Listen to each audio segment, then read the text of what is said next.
Pendant des millénaires, les villageois de cette partie reculée du nord-est du Bangladesh ont prospéré grâce à la pêche dans ces bassins. Mais jusqu'à récemment, il leur était interdit de les utiliser. Pendant la mousson, ces plaines inondables sont submergées. Les villages deviennent des îlots et les routes disparaissent. Les poissons se retirent avec l'eau et finissent dans des plans d'eau dont beaucoup perdurent toute l'année. Dans ces plans d'eau, les prises sont à la hauteur des intérêts en jeu. L'autre jour, nous avons effectué une prise à 5 800 $ américains, puis hier, une autre à 2 500 $. Le ministère des Terres détient de nombreux plans d'eau et les baux sont essentiellement cédés à une élite influente qui engrange les bénéfices et en interdit l'accès aux pêcheurs locaux.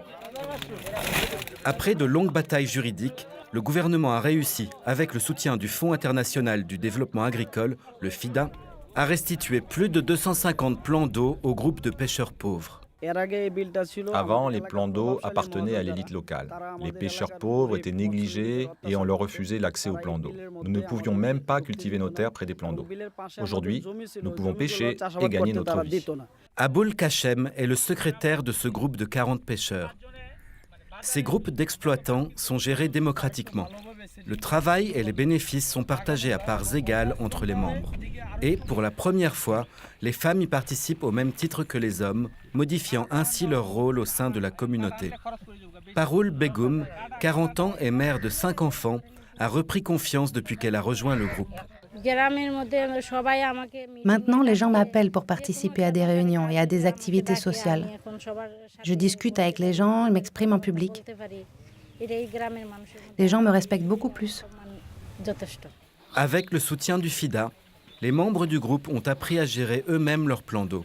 Le FIDA est très intéressé par ce projet car il touche à l'un des problèmes structurels auxquels font face les populations rurales pauvres au Bangladesh. Ce projet a non seulement permis de reprendre ces ressources à l'élite locale pour les restituer aux pauvres, mais il a aussi réduit la pauvreté et la malnutrition tout en améliorant la gestion des ressources naturelles. Le fait d'allonger de 3 à 10 ans la durée des baux a motivé les groupes d'exploitants à gérer leurs ressources de façon durable. Des refuges ichthyologiques ont été créés et des périodes de fermeture de la pêche instaurées. Les habitats naturels sont restaurés en plantant des arbres des marais et des centaines de travailleurs locaux creusent maintenant des canaux et des plans d'eau.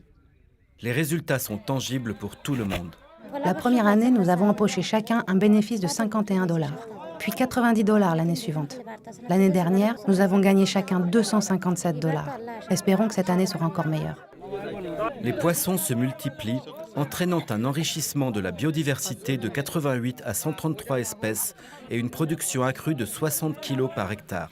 Les villageois consomment plus de poissons et une étude du FIDA a relevé une baisse d'environ 10% des retards de croissance chez les enfants. Bina Begum dit que sa vie a changé depuis qu'elle a rejoint le groupe de pêcheurs. Elle peut désormais offrir 3 repas par jour à ses enfants et les envoyer à l'école. Ne disposant d'aucune terre, la pêche est leur seule ressource. Le changement est surprenant et cela se lit sur le visage des personnes pauvres. Pour elles, pouvoir aller pêcher dans les plans d'eau est une chance inouïe. Je pense que ce projet est exemplaire. D'autres mesures de ce type devraient être prises pour le développement du pays et même ailleurs. Suite au succès de ce projet initié il y a 11 ans, des pêcheurs pauvres de 5 autres districts recevront bientôt l'appui du FIDA pour améliorer leurs revenus et leur alimentation en se réappropriant 350 plans d'eau.